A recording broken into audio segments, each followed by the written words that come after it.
Welcome all. इस video में हम देखेंगे एडिटर का स्ट्रक्चर ऑफ द एडिटर। यहाँ पे देखिए general structure of most text editor. यहाँ पे हमने मोस्ट टेक्स्ट एडिटर का जनरल स्ट्रक्चर लिया है। मतलब अब अगर कोई भी टेक्स्ट एडिटर ले, मतलब प्रोग्रामिंग लैंग्वेज के लिए कोई भी टेक्स्ट एडिटर हमें लगता है, तो हम कोई भी टेक्स्ट एडिटर अगर ले तो उसका जनरल स्ट्रक्चर ऐसा होगा। ठीक है, मैं आपको पहले एक एक कंपोनेंट का नाम बताता हूँ और उसके बाद उसका एक्सप्लेनेशन देता हूँ और ये काम कैसे करता है वो भी बताता हूँ। ठीक है, यहाँ पे देखिए डायग्राम में फर्स्ट क्या है, इनपुट। इनपुट कहाँ से देंगे हम? इनपुट डिवाइस से देंगे। ठीक है, किसको इनपुट जा रहा है? कमांड लैंग्वेज प्रोसेसर को। नेक्स्ट देखिए कमांड लैंग्वेज प्रोसेसर से क्या क्या कनेक्टेड है? एडिटिंग कंपोनेंट है, सेकंड है आपका ट्रैवलिंग कंपोनेंट, थर्ड है व्यूइंग कंपोनेंट एंड फोर्थ है आपका डिस्प्ले कंपोनेंट। ठीक है, आगे बढ़ते हैं। एडिटिंग कंपोनेंट के आगे क्या है? फिर से एक बार एडिटिंग कंपोनेंट है। ठीक है, ये क्यों है मैं बताता हूँ आपको। उसके बाद देखिए व्यूइंग बफर है, व्यूइंग बफर के बाद देखिए एडिटिंग फिल्टर है और व्यूइंग फिल्टर है। ठीक है, उसके बाद देखिए मेन मेमोरी है, मेन मेमोरी के नीचे क्या है? File system. ठीक है, और पेजिंग रूटीन्स है। ठीक है, उसके बाद देखिए व्यूइंग बफर से कहाँ एरो आ रहा है? व्यूइंग बफर को, उसके बाद डिस्प्ले कंपोनेंट को, और उसके बाद का क्या हो रहा है? आउटपुट डिवाइस पे आपका जो भी आउटपुट है वो क्या हो रहा है? प्रिंट हो रहा है। यहाँ पे देखिए डॉटेड लाइन से जो भी लिखा है वो क्या है? कंट्रोल सिग्नल है, मतलब कंट्रोल लाइन है, कंट्रोल सिग्नल है। और यहाँ पे देखिए जो हमने फिल जो लाइन लिखी है, मतलब नॉर्मल लाइन जो है वो क्या है? डेटा की लाइन है। ठीक है, यहाँ पे देखिए मतलब वो क्या है? डेटा ट्रैवल करने के लिए, मतलब डेटा ट्रांसफर करने के लिए यूज़ होता है। मतलब एक कंट्रोल सिग्नल है और ये डेटा सिग्नल है। ठीक है, डायग्राम है आपकी editing structure of the editor. ठीक है, वन बाय वन हम देखते हैं। यहाँ पे देखिए ट्रैवलिंग। अब ये ट्रैवलिंग क्या करता है? ठीक है, मैं प्रोसेस आपको बताता हूँ, लेकिन पहले एक एक कंपोनेंट देखते हैं। ठीक है, ट्रैवलिंग कंपोनेंट में क्या होता है देखिए, यहाँ पे देखिए moving the editor context to a new position within the text. Travelling का काम क्या है कि आपके टेक्स्ट में किसी भी पोजीशन को लाना किसका काम है? आपका ट्रैवलिंग का काम है। ठीक है, ये दो तरीके से हो सकता है। This function performs by two ways, first is explicitly and second one is implicitly. ठीक है, एक्सप्लिसिटली कैसे कर सकते हैं हम? लाइन नंबर से। ठीक है, और इम्प्लिसिटली कैसे कर सकते हैं? सर्च कमांड से। ठीक है, मैं आपको बताता हूँ, आपको कर्सर मालूम है आपके क्या होता है? आप लाइन नंबर कैसे डिटेक्ट कर सकते हैं? मतलब टेक्स्ट है आपका, टेक्स्ट आप कैसे डिटेक्ट कर सकते हैं? एक तो आप किससे कर सकते हैं? लाइन नंबर से कर सकते हैं। ठीक है, डायरेक्टली आप लाइन नंबर, आपको पता होता है 1 2 3 जो भी है सीरियल वाइज क्या होता है? सिक्वेंशियली आपके लाइन नंबर होते हैं। ठीक है, आपका जो ट्रैवलिंग पॉइंटर है वो डायरेक्टली उस लाइन पे क्या हो सकता है? आ सकता है। डायरेक्टली लाइन नंबर आप पुट किए तो मतलब डायरेक्टली लाइन नंबर से हम डायरेक्टली टेक्स्ट क्या कर सकते हैं? एक्सेस कर सकते हैं। ठीक है, और दूसरी मेथड है ट्रैवलिंग कंपोनेंट में, कौन सी है? इम्प्लिसिट में क्या होता है? डायरेक्टली सर्च कमांड में क्या होता है? एक स्पेसिफिक वर्ड होता है जो यूनिक होता है।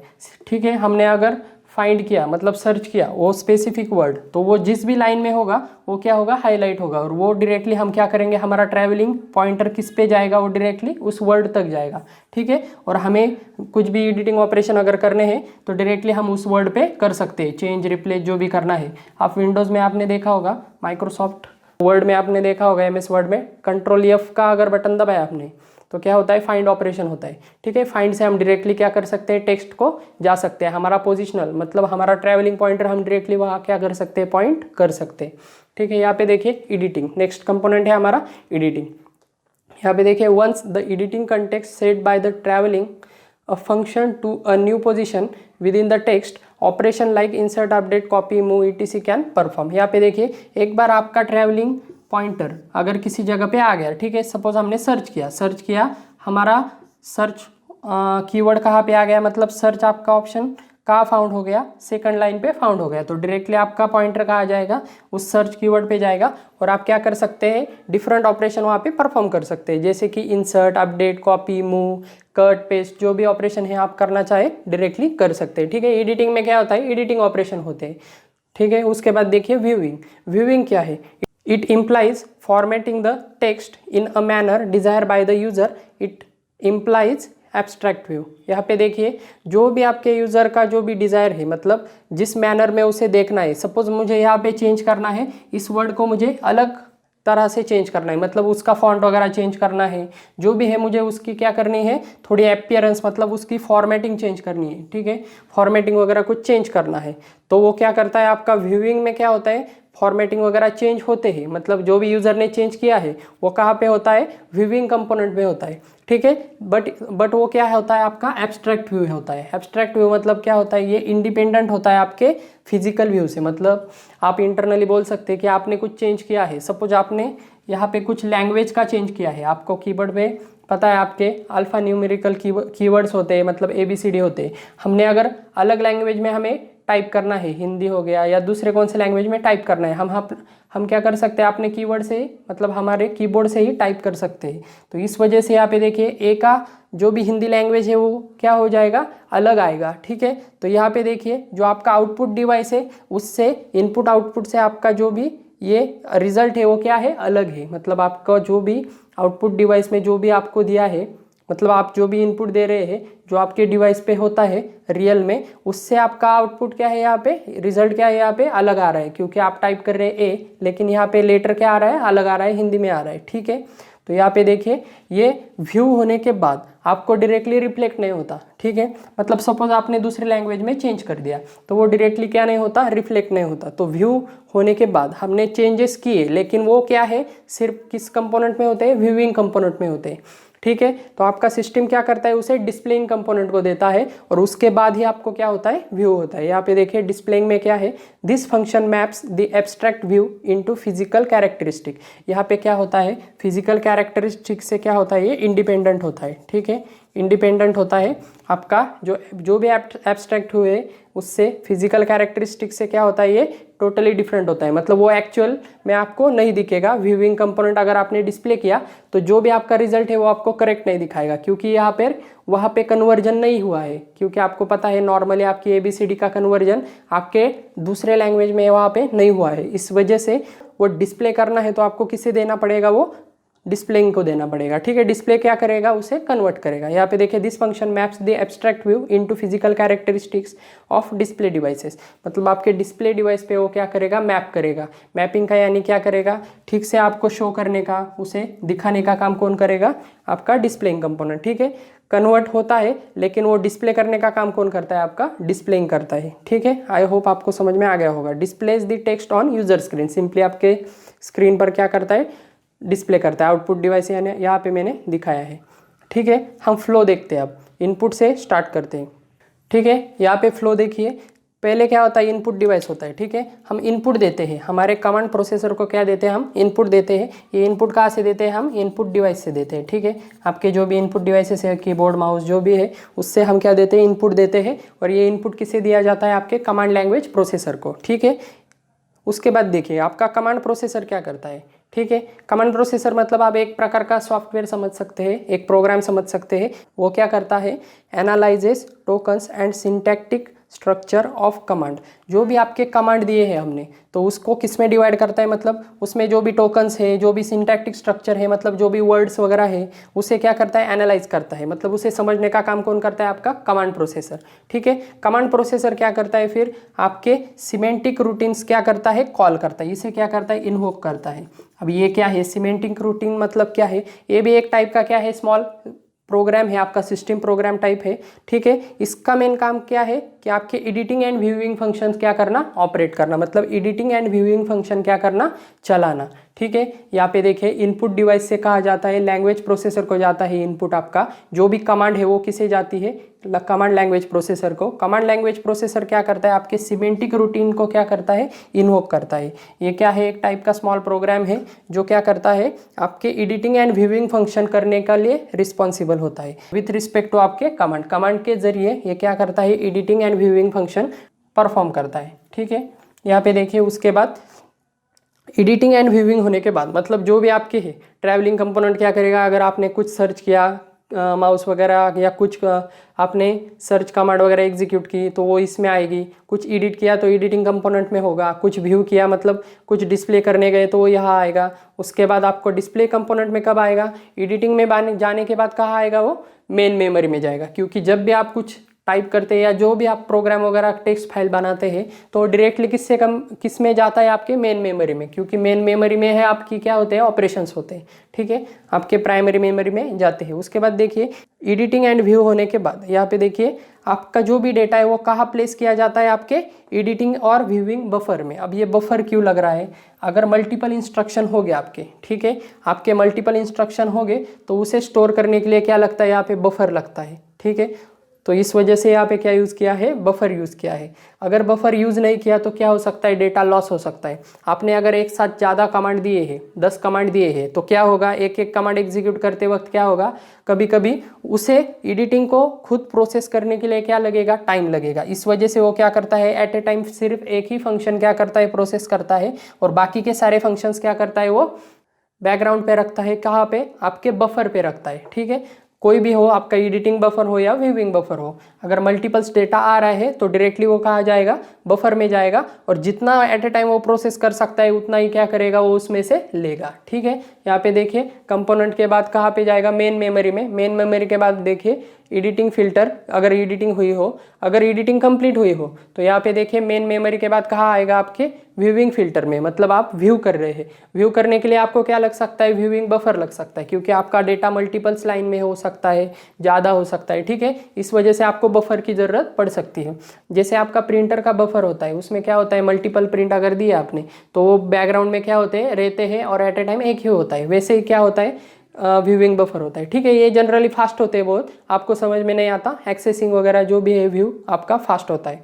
उसके बाद देखिए व्यूइंग बफर के बाद हम किसे उसका आउटपुट किसे देते हैं, डिस्प्ले कंपोनेंट का, मतलब जो भी व्यू हो रहा है वो किसे देते हैं, डिस्प्ले कंपोनेंट का। और डिस्प्ले कंपोनेंट क्या करता है, उसका जो भी व्यूइंग का डेटा है वो डायरेक्टली कहाँ डिस्प्ले कर देता है, आपके आउटपुट डिवाइस पे, यानी आपके स्क्रीन पर क्या होता है, वो डायरेक्टली प्रिंट होता है, ठीक है। आई होप आपको प्रोसेस समझ में आ गई होगी। कमांड लैंग्वेज से एडिटिंग में जाएगा, ट्रैवलिंग की ज़रूरत पड़ेगी तो ट्रैवलिंग में आएगा।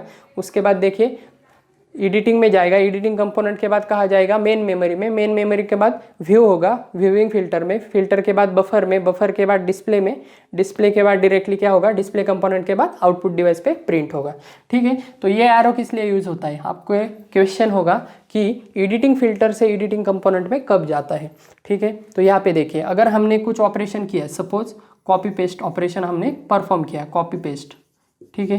तो यहाँ पे देखिए कंट्रोल सी कंट्रोल वी जो भी हम ऑपरेशन परफॉर्म करते हैं कॉपी पेस्ट के, तो उसमें क्या होता है, आपकी फाइल ऑलरेडी मेन मेमोरी में होती है, तो उसमें हम क्या करते हैं, कुछ चेंजेस करते हैं। सपोज हमने पेस्ट किया, कुछ डेटा ऐड कर दिया, तो मेन मेमोरी से डायरेक्टली यहाँ आएगा क्या, एडिटिंग कंपोनेंट पे, नहीं।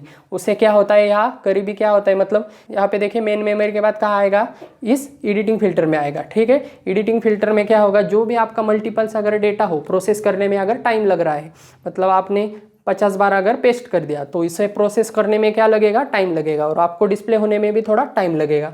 तो फिल्टर में जाएगा, फिल्टर में जाने के बाद कंपोनेंट में जाएगा, और कंपोनेंट में जाने के बाद फिर से कहाँ राइट होगा डेटा, आपका मेन मेमोरी में, क्योंकि जो भी अपडेशन होगा पेस्ट करने के बाद तो वो अपडेटेड डेटा कहाँ आएगा, आपके मेन मेमोरी में, और मेन मेमोरी से फिर से आपको व्यू होगा, मतलब व्यूइंग बफर में जाएगा, और व्यूइंग बफर में जाने के बाद फिल्टर से बफर में, बफर से फिर से डिस्प्ले में, और डिस्प्ले से आपको आउटपुट डिवाइस पे क्या होगा, प्रिंट होगा। सिंपल है प्रोसेस, आई होप आपको समझ में आ गया होगा, ठीक है। यहाँ पे देखिए कभी कभी क्या होता है, आपके कंप्यूटर सिस्टम में क्या हो सकता है, मल्टीपल्स आपके कमांड एट ए टाइम क्या होने, एग्जीक्यूट होने आ सकते हैं, मतलब आपके editing operation, multiple editing operation क्या हो सकते हैं, एक ही साथ क्या हो सकते हैं, एग्जीक्यूट करने आ सकते हैं, किसी फाइल में, किसी प्रोग्राम में एग्जीक्यूट होने क्या हो सकते हैं, आ सकते हैं। तो उस वक्त क्या होता है, उस वक्त देखिए आपका कमांड प्रोसेसर क्या करता है, एक इंटरमीडिएट रिप्रेजेंटेशन बनाता है। यहाँ पे देखिए आपका कमांड प्रोसेसर क्या करता है, एक इंटरमीडिएट रिप्रेजेंटेशन बनाता है, मतलब क्या करता है, उस मल्टीपल कमांड, मतलब उस मल्टीपल कमांड के क्या करता है, वो जो भी एडिटिंग फंक्शन है, जो भी कमांड है, मल्टीपल आपके जो भी एडिटिंग फंक्शन है उनका क्या बनाता है, एक रिप्रेजेंटेशन बनाता है, एक स्ट्रक्चर बनाता है, और वो किसे प्रोवाइड किया जाता है, वो दिया जाता है आपके इंटरप्रेटर को, इंटरप्रेटर को दिया जाता है। और ये इंटरप्रेटर क्या करता है, उसे डिकोड करता है, उसको वो जो भी रिप्रेजेंटेशन है, मतलब जो भी कमांड है मल्टीपल्स लाइन के, तो उसे डिकोड करने का काम, मतलब उसे उसे एक्सट्रैक्ट करने का काम, उसे डिकोड करने का काम कौन करता है? आपका इंटरप्रीटर। इंटरप्रीटर उसे डिकोड करता है और डिकोड करने के बाद डायरेक्टली वो क्या करता है? आपके सिमेंटिक रूटीन को क्या करता है? इन्वोक करता है। इन्वोक करता है आपके सिमेंटिक रूटीन को, ठीक है। सिमेंटिक रूटीन को आपके इन्वोक करता है और ये सिमेंटिक रूटीन क्या करता है? आपके जो भी उसमें मल्टीपल ऑपरेशन होंगे वो परफॉर्म करता है। किसकी मदद से? आपके editing, travelling, viewing and displaying की मदद से क्या करता है? जो भी आपके ऑपरेशन है वो क्या करता है? परफॉर्म करता है, ठीक है। यहाँ पे देखिए चारों कंपोनेंट क्या होते हैं? यहाँ पे सिमेंटिक रूटीन के अंडर होते हैं, मतलब वो डायरेक्टली क्या कर सकता है? उस पर परफॉर्म कर सकता है as respect to the commands, मतलब मल्टीपल ऑपरेशन की जरिए। यहाँ पे देखिए मैंने क्या बताया, मल्टीपल ऑपरेशन अगर आपके आ गए मतलब आपका रिप्रेजेंटेशन क्या होगा? वहाँ पे बड़ा होगा, ठीक है, क्योंकि आपके जो भी एडिटिंग ऑपरेशन है वो क्या है? ज़्यादा है। उस वजह से आपका कमांड प्रोसेसर क्या करेगा? एक इंटरमीडिएट रिप्रेजेंटेशन बनाएगा, ठीक है, मल्टीपल्स लाइन का रिप्रेजेंटेशन बनाएगा। किस लिए? मल्टीपल्स कमांड एग्जीक्यूट करने के लिए। उसके बाद देखिए वो किसे प्रोवाइड किया जाएगा? इंटरप्रीटर को दिया जाएगा। इंटरप्रीटर क्या करेगा? उसे डिकोड करेगा। डिकोड मतलब उसमें जो भी कोड है, मतलब जो भी आपके कमांड है उसे क्या करने का? उसे इंटरप्रेट करने का काम कौन करेगा? आपका इंटरप्रेटर। उसे डिकोड करेगा और उसके बाद वो किसे दिए जाएंगे? आपके सिमेंटिक रूटीन को दिए जाएंगे। मतलब जो भी डिकोडेड इन्फॉर्मेशन है वो प्रोवाइड की जाएगी आपकी सिमेंटिक रूटीन को। मतलब सिमेंटिक रूटीन सिंपली इन्वोक किया जाएगा और वो सिमेंटिक रूटीन क्या करेगा? फिर एडिटिंग, ट्रैवलिंग, व्यूइंग, डिस्प्लेइंग जो भी ऑपरेशन है वो आपके क्या करेगा? परफॉर्म करेगा। उसके बाद वो किसे दिए जाएंगे? डायरेक्टली डिस्प्ले मैनेजर को, मतलब आपके डिस्प्ले कंपोनेंट को। मैनेजर मतलब यहाँ पे कंपोनेंट, ठीक है। और वो कंपोनेंट क्या करेगा? आपका आउटपुट डिवाइस पे डायरेक्टली क्या करेगा? आपका आउटपुट प्रिंट करेगा, ठीक है। सिंपल डायग्राम है, आई होप आपको समझ में आ गई होगी। यहाँ पे मैंने ये भी बताया एडिटिंग से यहाँ पे क्यों जाता है, ठीक है। अगर हम डायरेक्टली ऑपरेशन कर रहे हैं ऑलरेडी क्रिएटेड फाइल पे, तो यहाँ से एडिटिंग में जाएगा, फिर से मेन मेमोरी में वो अपडेट होगा और उसके बाद क्या होगा? व्यूइंग से डिस्प्ले में जाएगा और आउटपुट होगा, ठीक है। उसके बाद देखिए फाइल सिस्टम की ज़रूरत क्यों पड़ती है? कभी कभी क्या होता है, हम कमांड ऐसे यूज़ करते हैं या ऑपरेशन हमें कुछ ऐसे यूज़ करने पड़ते हैं कि मल्टीपल फाइल्स पे हमारे ऑपरेशन क्या करने पड़ते हैं? हमें परफॉर्म करने पड़ते हैं। उस वजह से वो फाइल सिस्टम क्या होनी चाहिए? मेन मेमोरी में लोड होनी चाहिए। मतलब जो भी ऑपरेशन है आपको पता है मेन मेमोरी में ही होते हैं। इस वजह से फाइल सिस्टम आपकी मेन मेमोरी में लोड करने के लिए यहाँ पे फाइल सिस्टम का एक मतलब ब्लॉक दिया है, ठीक है। और यहाँ पे पेज इन रूटीन्स भी होते हैं। मतलब क्या है? सिंपली मतलब आपकी फाइल मल्टीपल्स पेज में डिवाइड होती है और उसमें से जो भी ज़रूरत है उसमें से वो पेज लिए जाते हैं, ठीक है। ये एक्चुअली पेजिंग की कंसेप्ट है, ठीक है। वो ऑपरेटिंग सिस्टम में है। मतलब यहाँ पे इतना ज़रूरी नहीं है, सिंपली समझ लीजिए कि जो भी फाइल की ज़रूरत होती है वो डायरेक्टली आपकी सिस्टम क्या करती है? कॉल करती है या डायरेक्टली डेटा रिट्राइव करती है उससे, ठीक है।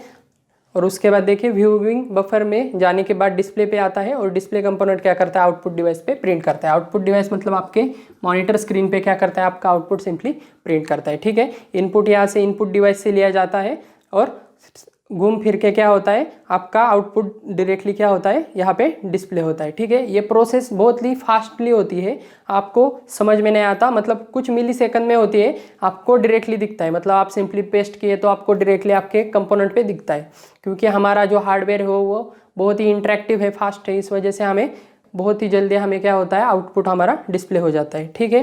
तो यही था इस डायग्राम में और यही थे कुछ पॉइंट। अगर आपको ज़्यादा पढ़ना है तो आप टेक्स्ट बुक से या पढ़ सकते हैं, ठीक है। टेक्स्ट बुक से या रेफरेंस बुक से भी आप पढ़ सकते हैं, ठीक है। ठीक है, एडिटर में आपका नेक्स्ट पॉइंट है एग्जांपल्स ऑफ एडिटर। उसमें VIM एडिटर हो गया, EMAC हो गया, ED हो गया, SCD हो गया, ठीक है। बहुत सारे एडिटर है, वो आप टेक्स्ट बुक से वगैरह पढ़ सकते हैं, ठीक है। नेक्स्ट हमारा पॉइंट है, तो हमारा सेकंड चैप्टर हमारा कंप्लीट हो गया है। हमारा थर्ड चैप्टर है अब असेंबलर, ठीक है। असेंबलर में देखिए फर्स्ट है आपका असेंबली लैंग्वेज। असेंबली लैंग्वेज आपको पता है, असेंबली लैंग्वेज से पहले असेंबलर मालूम है आपको? असेंबलर क्या करता है आपके? असेंबलर क्या करता है आपका? जो आपकी असेंबली लैंग्वेज है, असेंबली लैंग्वेज का कन्वर्जन किस लैंग्वेज में करता है? आपके मशीन लेवल लैंग्वेज में क्या करता है? कन्वर्जन करता है, ठीक है। यानी डायरेक्टली मशीन लैंग्वेज में कन्वर्जन करता है। आपका असेंबलर का काम हमने इंट्रोडक्शन में देखा था, ठीक है। यहाँ पे देखिए असेंबली लैंग्वेज, नेक्स्ट पॉइंट है हमारा असेंबली लैंग्वेज। असेंबली लैंग्वेज क्या है? ठीक है, आपको पता है assembly language is made up from collection of mnemonics, ठीक है। निमोनिक्स से बनी है आपकी असेंबली लैंग्वेज, ठीक है। उसके कुछ एडवांटेजेस और डिसएडवांटेजेस देखते हैं और उसके बाद हम फीचर देखेंगे नेक्स्ट वीडियो में, ठीक है। यहाँ पे देखिए एडवांटेजेस देखते हैं पहले असेंबली लैंग्वेज के। देखिए फर्स्ट क्या है, program source code is compact and small. Source code program क्या होता है आपका, कॉम्पैक्ट यानी छोटा होता है, स्मॉल होता है, ठीक है, जो क्या है एक एडवांटेज है बाकी के लैंग्वेज के कंपैरिजन में, ठीक है। सेकंड देखिए, this source code stored in very less memory, ठीक है, सोर्स कोड छोटा होता है और उससे रिक्वायर्ड की मेमोरी कितनी होती है, लेस होती है, ठीक है, as compare to other language, other high level language, ठीक है। थर्ड देखिए, take less time to execute, छोटा होने की वजह से और मेमोरी कम लगने की वजह से वो एग्जीक्यूट करने का टाइम भी क्या होगा, ऑब्वियसली कम ही होगा, इसलिए वो क्या होता है, एग्जीक्यूट भी फास्टली होता है, ठीक है। उसका और एक कारण है फास्टली एग्जीक्यूट होने का, ठीक है। यहाँ पे देखिए, हम आगे देखते हो, यहाँ पे देखिए, as code enters in main memory computer can directly execute it without using any translator. यहाँ पे देखिए, जब आपका कोड मेन मेमोरी में आता है तो डायरेक्टली आप क्या करते हैं, उसे एग्जीक्यूट करते हैं बिना और कोई ट्रांसलेटर यूज़ किए, क्योंकि आपको पता है कंपाइलर क्या करता है, हाई लेवल लैंग्वेज का कन्वर्जन किस में करता है, आपके असेंबली लैंग्वेज में करता है, और आपका सेकंड ट्रांसलेटर जो है आपका असेंबलर, वो क्या करता है उसमें, मतलब कंपाइलर में ही असेंबलर क्या होता है उसमें इंक्लूड होता है, जो क्या करता है असेंबली लैंग्वेज का कन्वर्जन किस में करता है, मशीन लेवल लैंग्वेज में, ठीक है। तो यहाँ पे कंपाइलर को दो ट्रांसलेशन करने पड़ते हैं, लेकिन यहाँ पे देखिए असेंबलर को क्या करना पड़ता है, यहाँ पे असेंबली मशीन लैंग्वेज में कन्वर्ट करना पड़ता है असेंबली लैंग्वेज को, जो क्या है सिंगल ट्रांसलेशन है। इस वजह से ये कोड एग्जीक्यूट होना क्या होता है, थोड़ा फास्टर होता है as compare to other language, ठीक है, समझ में आ रहा है। Execute it without any translator, main memory से डायरेक्टली एग्जीक्यूट होती है और कोई ट्रांसलेटर बीच में नहीं आता, ठीक है। उसके बाद देखिए फिफ्थ नंबर का, such code are suitable for low size program, small uncomplicated program, ठीक है। यहाँ पे देखिए, जो भी लो साइज प्रोग्राम है, यानी जो लो साइज के जो भी प्रोग्राम है उसके लिए ये कोड क्या है, सुटेबल है। फॉर एग्जांपल अगर मैं दूँ तो आपकी जो ट्रैफिक सिस्टम है, सिग्नल ट्रैफिक सिस्टम जो है आपकी, वो आप किस में अगर किया, आपने अगर असेंबली लैंग्वेज में परफॉर्म किया तो उसका क्या है, ऑपरेशन स्पेसिफिक है, 3 लाइट है, उनका टाइम सेट किया, ठीक है, स्पेसिफिक ऑपरेशन है, और ये कम कोड में, मतलब कम साइज में मेन मेमोरी में आने के बाद डायरेक्टली एग्जीक्यूट होती है, मतलब फास्टर है अदर लैंग्वेज से, तो ये क्या हो सकता है, ये स्मॉल प्रोग्राम के लिए वो क्या है, सुटेबल है, ठीक है। इसका एग्जांपल मैंने आपको बताया, ट्रैफिक लाइट सिस्टम में आप क्या कर सकते हैं, ये लैंग्वेज आप सिंपली यूज कर सकते हैं, ठीक है। डिसएडवांटेज देखिए, कुछ डिसएडवांटेज भी है इस लैंग्वेज के। यहाँ पे देखिए, not easy to understand machine language code और debug as it involves address, instruction and operand. यहाँ पे देखिए, ईजी टू अंडरस्टैंड नहीं है मशीन कोड, क्यों, क्योंकि सब कोड होते हैं 09, 01, आपको हर कोड का मतलब मालूम होना पड़ता है। अगर आपको मतलब मालूम है तभी आप क्या कर सकते हैं, एरर फाइंड आउट कर सकते हैं, ठीक है। उनका मतलब मालूम होना ये अलग अलग बात है, और उसे डिबग करना, मतलब कुछ एरर वगैरह आ गए हैं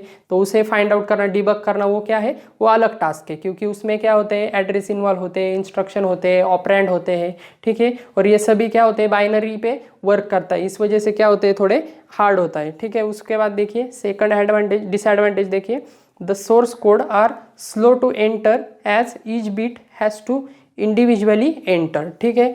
अब ये सोर्स कोड आपको एंटर करना स्लो है, क्योंकि अगर आपने टाइप भी किया या एंटर करने गए तो आपको एक एक लाइन बाय लाइन क्या करना पड़ता है, टाइप करना पड़ता है, मतलब आप एक लाइन में सभी कोड नहीं लिख सकते। जैसे आपकी सी लैंग्वेज है, जैसे आपकी हाई लेवल लैंग्वेज है, आप क्या कर सकते हैं, आप मल्टीपल्स लाइन का कोड एक लाइन में भी लिख सकते हैं, लेकिन यहाँ पे ऐसा नहीं है, आपको लाइन बाय लाइन क्या करना पड़ता है, लिखना पड़ता है। इस वजह से क्या होता है, स्लो होता है, और एट ए टाइम आप क्या कर सकते हैं, इंडिविजुअली एंटर करना पड़ता है, इस वजह से ये क्या है, डिसएडवांटेज है, ठीक है। थर्ड देखिए, source code are long and complicated, ठीक है। सोर्स कोड क्या होते हैं, लॉन्ग होते हैं, मतलब उसकी साइज क्या होती है, लॉन्ग होती है, मतलब आपको अगर छोटा सा इंस्ट्रक्शन, छोटा सा फंक्शन भी आपको अगर करना है तो उसका कोड क्या हो सकता है, लॉन्ग हो सकता है as compare to high level language, ठीक है। लॉन्ग ही होता है और कॉम्प्लिकेटेड भी होता है, ठीक है, समझने में आसान नहीं होता। देखिए लास्ट फोर्थ देखिए, while coding programmer often makes careless mistakes which are later very difficult to locate since same binary pattern, यानी अगर कोडिंग करने के वक्त, मतलब शुरुआत में अगर कुछ मिस्टेक हो गए, कुछ एरर आ गए, तो उसे बाद में डिटेक्ट करना थोड़ा हार्ड होता है। क्यों, क्योंकि आपके सभी एरर्स के पैटर्न क्या होते हैं, बाइनरी फॉर्म में होते हैं, जो ऑलमोस्ट क्या होते हैं, सेम होते हैं, तो इस वजह से आपको एरर फाइंड आउट करना, उसे फिक्स करना, वो क्या होता है, थोड़ा हार्ड हो जाता है, ठीक है। लास्ट देखिए, source code of machine language not portable as design for specific computing device. ठीक है, ये सोर्स कोड क्या है आपका, जो भी असेंबली लैंग्वेज का सोर्स कोड है वो क्या है, machine language not portable. Machine language क्या नहीं है आपकी, मशीन लैंग्वेज का सोर्स कोड क्या नहीं है आपका, पोर्टेबल नहीं है। क्यों? क्योंकि आप अगर डिवाइस बदल देंगे, आपका अगर हार्डवेयर चेंज होगा तो आपका कोड भी क्या होता है यहाँ पे, चेंज होता है। मतलब अगर कहूँ कि आपका एक सोर्स कोड दूसरे हार्डवेयर पे यूज़ हो सकता है क्या, तो नहीं हो सकता। अगर आपका हार्डवेयर चेंज हो गया, अगर आपका सिंपली प्रोसेसर भी चेंज होता है तो भी आपके इंस्ट्रक्शंस क्या हो सकता है, इंस्ट्रक्शंस आपके वहाँ पे वर्क नहीं कर सकते। ठीक है, 8086 हो गया, 8088 हो गया, आपने दो प्रोसेसर लिए, दो प्रोसेसर के लिए अलग अलग इंस्ट्रक्शंस होते हैं। ठीक है, तो यहाँ पे देखिए अगर हमने हार्डवेयर वगैरह चेंज कर दिया तो क्या हो सकता है, आपका प्रोग्राम रन नहीं हो सकता उस कंडीशन में। इसलिए क्या बोलते हैं यहाँ पे, कंप्यूटिंग डिवाइस जो भी आपने कंप्यूटिंग किए है, जिस पे भी हमने प्रोग्राम रन किया है, वो पोर्टेबल नहीं होता दूसरे डिवाइस में ट्रांसफ़र करने के लिए। ठीक है, ये क्या है, इसका एक डिसएडवांटेज है। ठीक है, आई होप आपको समझ में आ गया होगा, लिख लीजिए। इसके बाद हम देखेंगे फीचर्स ऑफ असेंबली लैंग्वेज। ठीक है, फिलहाल के लिए इस वीडियो में इतना ही। Thank you.